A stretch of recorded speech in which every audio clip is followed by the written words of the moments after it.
والرجل راع على أهل بيته وهو مسؤول عنهم والمرأة راعية على بيت بعلها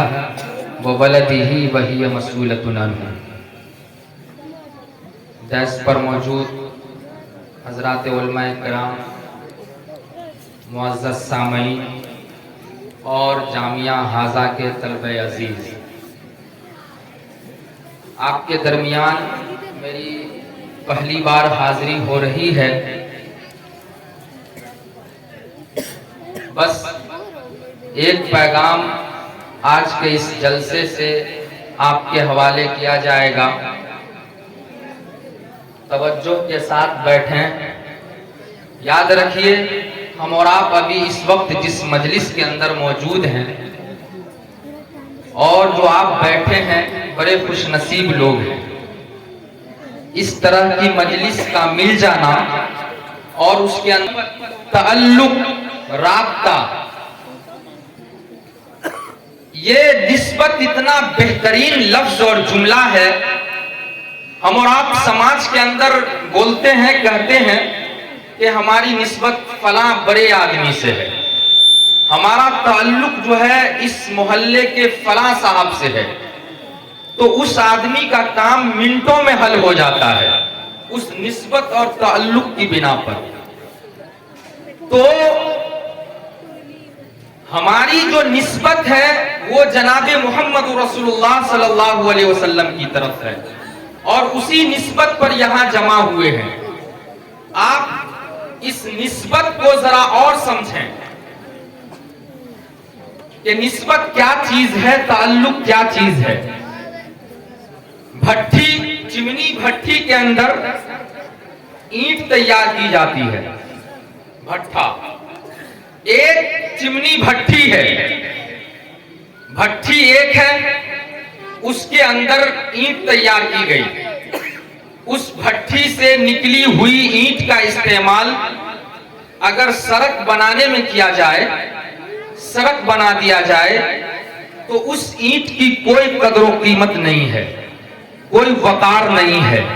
کوئی عزت نہیں ہے، کوئی مرتبہ نہیں ہے۔ کیوں کہ اس اینٹ پر ہر طرح کے لوگ چل رہے ہیں، انسان بھی، جانور بھی، پاک بھی، ناپاک بھی، پاؤں پیدل بھی، چپل جوتا پہن کے بھی، ہر طرح کے لوگ اس اینٹ کا استعمال کر رہے ہیں۔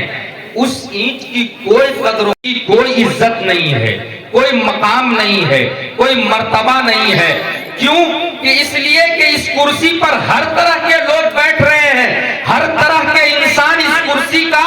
استعمال کر رہے ہیں، جو جہاں چاہا وہیں لگا کے بیٹھ جاتا ہے۔ کوئی عزت نہیں ہے، کوئی مقام نہیں ہے، کوئی مرتبہ نہیں ہے۔ لیکن اگر اسی درخت کے دوسرے حصے سے قرآن پاک رکھنے کے لیے ریحل تیار کر دی جائے، اب وہ لکڑی عزت والی ہو جاتی ہے، اب وہ لکڑی شان والی ہو جاتی ہے، اب وہ لکڑی مرتبہ والی ہو جاتی ہے۔ مارکیٹ میں سب سے زیادہ سستا کپڑا اگر کوئی ہے تو وہ کپڑا پولیسٹر کا ہے۔ کیا اس سے زیادہ سستا کوئی ہے؟ آج کل کے ٹائم میں تو لوگ اس کو خریدنا نہیں چاہتے ہیں، پہننا تو دور کی بات ہے۔ اس سے زیادہ سستا کوئی کپڑا ہی نہیں ہے۔ لیکن اگر اسی سستے کپڑے سے قرآن پاک رکھنے کے لیے غلاف تیار کر دیا جائے، اب وہ کپڑا عزت والا ہو جاتا ہے، اب وہ کپڑا شان والا ہو جاتا ہے، اب وہ کپڑا مقام والا ہو جاتا ہے۔ ایک کارخانہ ہے جو کاغذ کو تیار کرتا ہے، سادہ کاغذ۔ ایک کارخانہ کا کام ہے سادہ کاغذ تیار کرنا۔ اس کارخانے کے نکلے ہوئے کاغذ پر اگر پیپر اخبار کو چھاپ دیا جائے، اس کاغذ کے ٹکڑے کی کوئی عزت نہیں ہے، کوئی اہمیت اور مقام اور مرتبہ نہیں ہے۔ کیوں کہ اس کاغذ اور اخبار کو لوگ پڑھے، جہاں چاہا پھینک دیا۔ لیکن اگر اسی کارخانے کے نکلے ہوئے کاغذ پر قرآن پاک کو لکھ دیا جائے، اب وہ کاغذ عزت والا ہو جاتا ہے، اب وہ کاغذ شان والا ہو جاتا ہے، اب وہ کاغذ مقام والا ہو جاتا ہے۔ اب الظہیری کو ڈنڈے کی چوٹ پر بولنے دیا جائے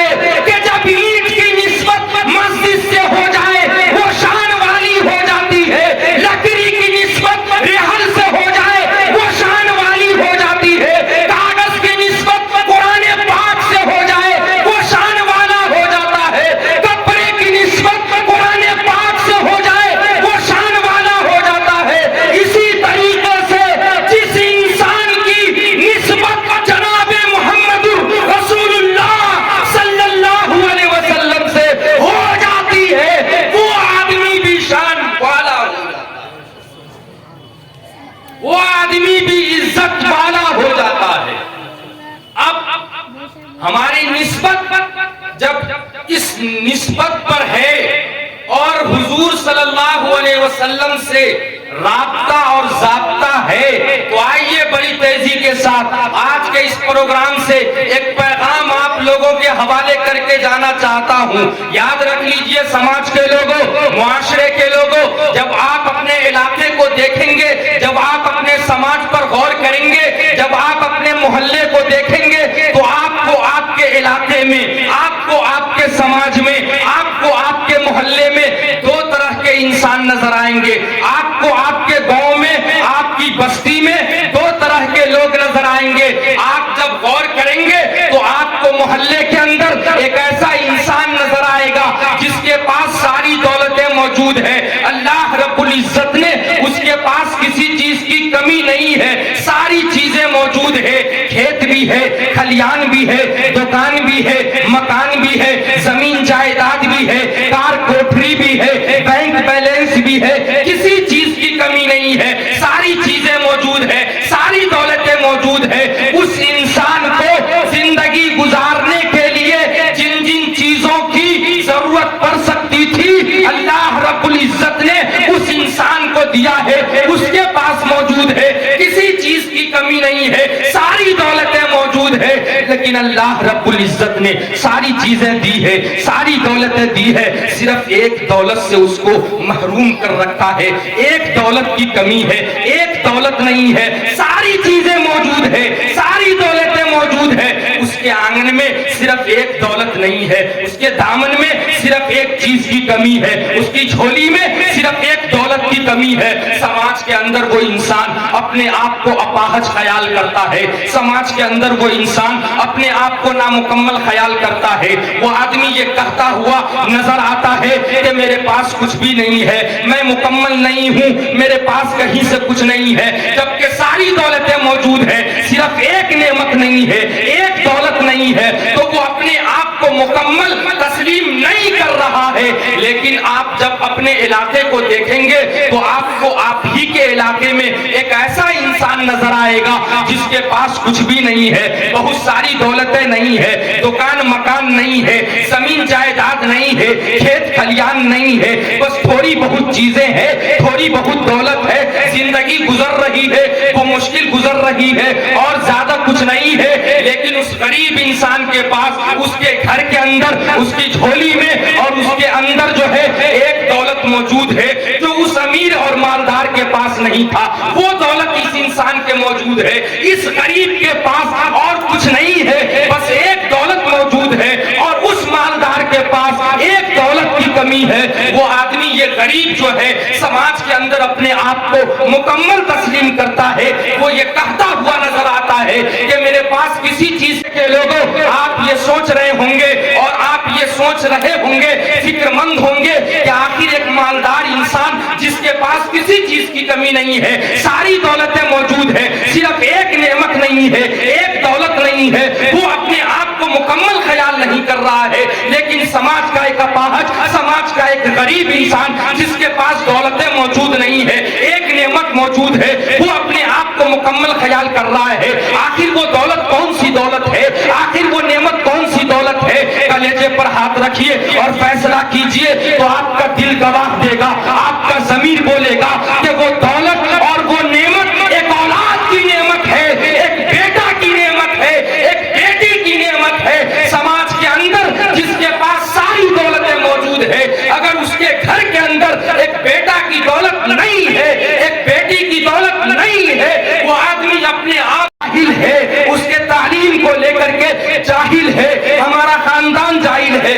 ہمارا گھر جاہل ہے، ہمارا معاشرہ جاہل ہے۔ اور آج میں اس اسٹیج سے پوری ذمہ داری کے ساتھ یہ باتیں کہہ رہا ہوں کہ آج بچوں کے بگڑنے میں، بچوں کے برباد ہونے میں، بچوں کے بے حس ہونے میں، بچوں کے بے ضمیر ہونے میں، بچوں کے بےہودہ ہونے میں، بچوں کے خراب ہونے میں اگر کسی نے سب سے بڑا رول ادا کیا ہے، اور اگر کسی کا سب سے بڑا ہاتھ ہے، تو وہ ایک ماں کا ہے، وہ ایک بیوی کا ہے، وہ ایک بیٹی کا ہے، وہ ایک بہن کا ہے۔ کیوں کہ آج ماں کی زندگی میں قرآن نہیں ہے، ماں کی زندگی میں حدیث نہیں ہے، ماں کی زندگی میں رسول کی تعلیمات نہیں ہے۔ یہی وجہ ہے کہ سماج کو، علاقے کو، معاشرے کو، خاندان کو، گھر کو، بستی کو، محلے کو، جہاں سے بچہ نکل کے آ رہا ہے، جس گود اور جس چھاتی سے بچہ 2.5 سال 2 سال تک دودھ پیتا ہے، پرورش پاتا ہے،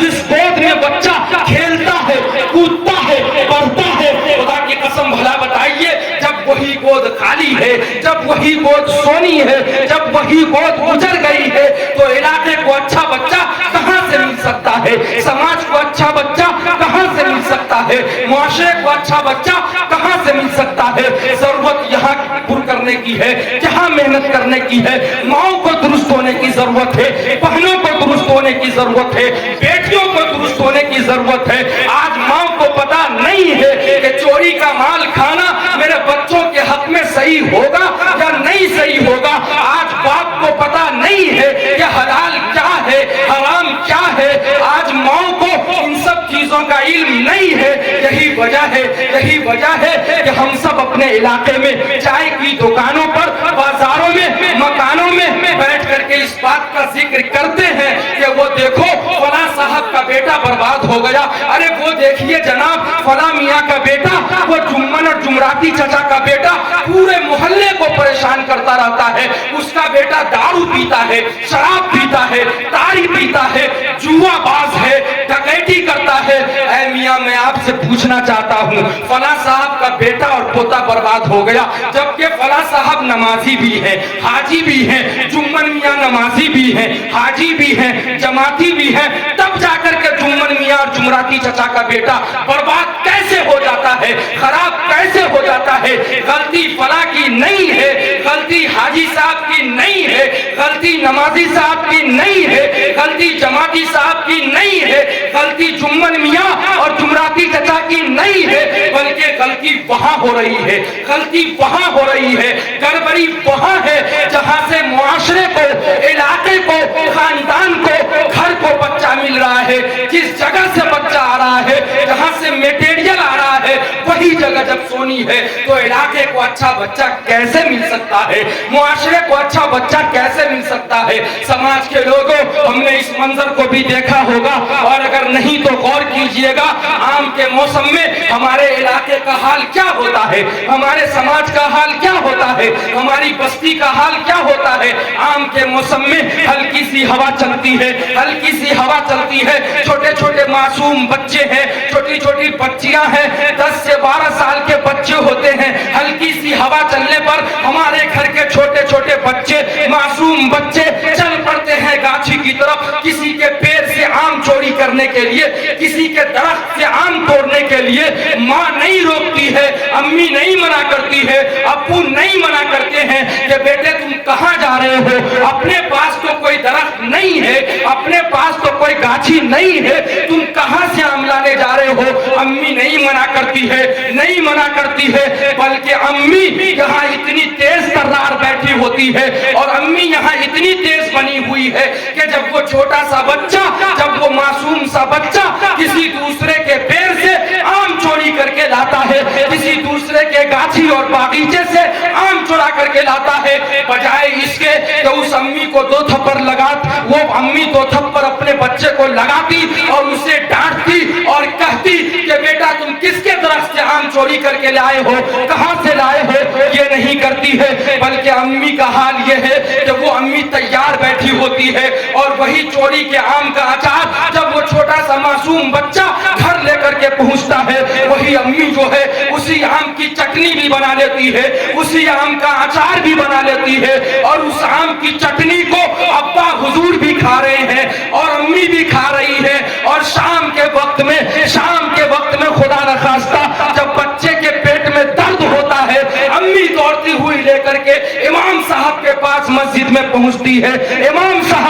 صاحب میرے بیٹے کے پیٹ میں درد ہو رہا ہے، میرے بیٹے کو ذرا دم کر دیجئے۔ اس کم وقت کو پتا نہیں ہے کہ تم نے دن کے کھانے میں امام صاحب کو چوری کے آم کا اچار کھلایا تھا، بتاؤ امام صاحب کے بسم اللہ میں اثر ہوگا؟ حرام ہے۔ آج باپ کو پتا نہیں ہے، باپ تو بس یہ سمجھتے ہیں کہ میرے بچوں کا پیٹ نہیں بلکہ ایک بوڑیا ہے، ایک جھولا ہے، بس بوڑیے کو بھرتے چلے جاؤ، جھولے کو ٹھوستے چلے جاؤ،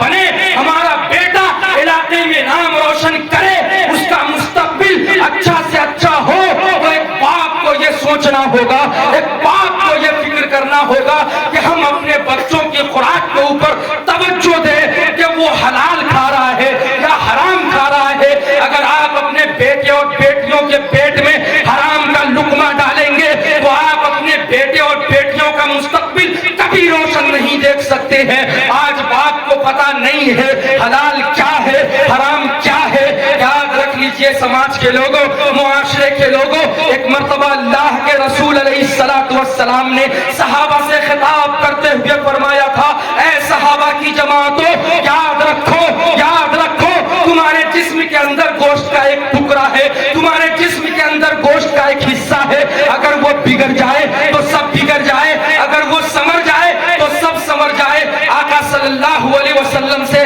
صحابہ نے ارشاد فرمایا, یا رسول اللہ, یا رسول اللہ, ہمارے جسم کے اندر گوشت کا آخر وہ کون سا حصہ ہے, وہ کون سا ٹکڑا ہے جس کے بارے میں آپ ارشاد فرما رہے ہیں کہ اگر وہ بگڑ جائے تو سب بگڑ جائے, اگر وہ سمر جائے تو سب سمر جائے. آقا صلی اللہ علیہ وسلم سے ارشاد فرمایا, وہ دل ہے, وہ دل ہے, ہاں ہاں وہ دل ہے کہ جب دل بگڑتا ہے سب بگڑ جاتا ہے, جب دل سمرتا ہے سب سمر جاتا ہے. جب دل بگڑتا ہے تو آدمی شراب کے خانے پہ جاتا ہے, جب دل بگڑتا ہے تو انسان کی آنکھیں بگڑتی ہے, جب دل بگڑتا ہے تو آدمی کا ہاتھ بگڑتا ہے, جب دل بگڑتا ہے تو آدمی اپنے پاؤں سے چل کر غلط راستے پر جاتا ہے, جب دل بگڑتا ہے تو آدمی غلط کام کرتا ہے, جب دل بگڑتا ہے تو آدمی بے نمازی بنتا ہے, جب دل بگڑتا ہے تو آدمی جوئے کے اڈے پہ جاتا ہے, جب دل بگڑتا ہے تو آدمی شراب کے خانے میں جاتا ہے. ارے میاں, جب دل بگڑتا ہے تو کوئی جو ہے ابو جہل بنتا ہے, جب دل بگڑتا ہے تو کوئی ابو لہب بنتا ہے, جب دل بگڑتا ہے تو کوئی عتبہ اور شیبہ بنتا ہے. ارے میاں, جب دل بگڑتا ہے تب جا کر کوئی یزید بنتا ہے, لیکن جب دل سمرتا ہے تو آدمی متقی بنتا ہے, جب دل سمرتا ہے تو آدمی تہجد گزار بنتا ہے, جب دل سمرتا ہے تو آدمی اللہ کے قریب جاتا ہے, جب دل سمرتا ہے تو آدمی مسجد کے اندر پہنچتا ہے. ارے میاں, جب دل بگڑتا ہے تب جا کر کوئی صدیق اکبر بنتا ہے, جب دل سمرتا ہے تو کوئی فاروق اعظم بنتا ہے, جب دل سمرتا ہے تو کوئی بلال حبشی بنتا ہے, جب دل سمرتا ہے تو کوئی عثمان و علی بنتا ہے. اب آقا کی بارگاہ میں کوئی یہ عرض کرے کہ یا رسول اللہ, دل کے بگڑنے سے سب بگڑ جاتا ہے, دل کے سمرنے سے سب سمر جاتا ہے, تو پھر آخر یا رسول اللہ یہ دل بگڑتا کیسے ہے اور سمرتا کیسے ہے؟ تو آقا کی بارگاہ سے یہ جواب ملتا ہے کہ جب آدمی حرام کا لقمہ کھاتا ہے دل بگڑ جاتا ہے, حلال کھاتا ہے دل سمر جاتا ہے. بہت ماشاءاللہ, جزاک اللہ. آج باپ کو یہ سوچنا ہوگا, ماں کو ان سب چیزوں کا علم رکھنا ہوگا. بس تھوڑے سے اور وقتوں کے اندر جو ہے ایک جو آخری میرا مقصد ہے وہ سن لیجئے. اب بس آپ کو کھانا تو کھا ہی کر کے جانا ہے, آپ تو بالکل بھور میں پھنس چکے ہیں, اب تو یہاں سے کوئی راستہ بھی نہیں ہے, اس لیے بیٹھیں اور کھانا کھا کے یہاں سے جائیں. تو میں یہ کہہ رہا تھا کہ باپ کو یہ فکر کرنا ہوگا. اے سماج کے لوگوں, اے معاشرے کے لوگوں, میں پوری ذمہ داری کے ساتھ کہہ سکتا ہوں, ہمارے اس اسٹیج پر بہت سارے مدرسہ کے محتمین صاحب بھی ہیں, اور میں جہاں تک جان رہا ہوں اس پورے ایریے کے ایک بہت بڑے ادارے کے شیخ الحدیث صاحب بھی موجود ہیں, اور یہاں اسی اسٹیج پر قاضی صاحب کی بھی موجودگی ہے. میں ان سب کی موجودگی میں بس ایک اور پیغام آپ کے حوالے کر رہا ہوں. یاد رکھ لیجئے باپو, یاد رکھ لیجئے سماج کے لوگوں, معاشرے کے لوگوں, وہی چراغ کو جلانا ہوگا جو چراغ برسوں پہلے مائیں جلایا کرتی تھی, جو چراغ برسوں پہلے ایک باپ جلایا کرتے تھے. آج ایک باپ کو, ایک ماں کو یہ سوچنا ہوگا, آج بھی اگر محلے کی ایک ماں, ایک بہن, ایک بیٹی وہی انداز, جس انداز سے برسوں پہلے اپنے بچوں کی تربیت کیا کرتی تھی, اگر اسی انداز کو لے آئے تو ہمارے علاقے کا بچہ ایک اچھا بچہ